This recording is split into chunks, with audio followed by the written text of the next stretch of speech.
Hi friends, బెండకాయ చేపల పులుసు ఏ విధంగా తయారు చేసుకుందామో చూద్దాం. ముందుగా చింతపండు నానబెట్టుకోవాలి. చింతపండు నానేలోపు మనం మసాలా ప్రిపేర్ చేసుకుందాం.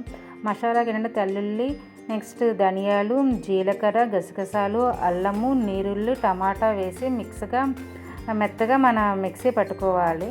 తర్వాత మనం చేపలకి కళాయి పెట్టుకోవాలి. ఇది వెడల్పు కళాయి అయితే బాగా ఫ్రీగా ఉడుకుతుంది. దీనికి ఉల్లిపాయ, పచ్చిమిర్చి వేసి ఒక 5 మినిట్స్ బాగా వేపుకోవాలి. తర్వాత బెండకాయలు అనేది వేయాలి. ఈ బెండకాయలు పెద్ద బెండకాయలు అయితే 3 ముక్కలుగా కట్ చేయండి.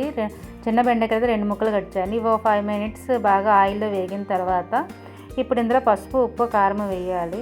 ఈ పసుపు, ఉప్పు, కారం కూడా బాగా ఆయిల్లో వేగాలి. బెండకాయలు కూడా బాగా పట్టాలన్నమాట పసుపు, ఉప్పు, కారం కూడా. ఇవి వేసాక 5 మినిట్స్ సిమ్లో పెట్టుకొని వేపుకోవాలి. సిమ్లో పెట్టుకొని వేపుకున్నాక ఇప్పుడు పేస్ట్ పెట్టుకున్నాం కదా, టమాటా మసాలా పేస్ట్, ఈ పేస్ట్ని కూడా అందులో వేసుకోవాలి. ఈ పేస్ట్ అనేది బాగా ఆయిల్లో ఉడకాలన్నమాట. ఆయిల్ అంతా పైకి తేలే విధంగా నీట్గా ఉడకబెట్టుకోవాలి. ఇది బాగా ఉడికిన తర్వాత ఇప్పుడు చింతపండు నానబెట్టి గుజ్జు తీసుకొని సైడ్ని పెట్టాను. ఆ చింతపండు పులుసు అనేది ఇప్పుడు ఇందులో వేసేయాలి. ఈ పేస్ట్లో వేసేయాలి.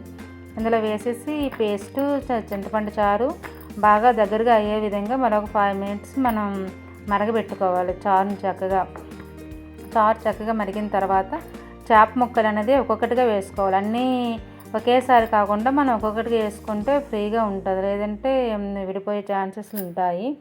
తలకాయ ముక్క కూడా వేసాను. తలకాయ అంటే ఎవరికి ఇష్టమో కామెంట్ చేయండి.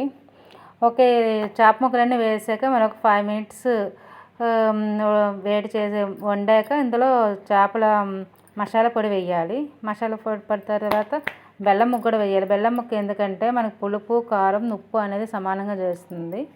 ఓకే ఫ్రెండ్స్, అందరూ చూస్తున్నారు కానీ ఎవరు సబ్స్క్రైబ్ చేయట్లేదు. Please like and subscribe my channel. Thank you for watching.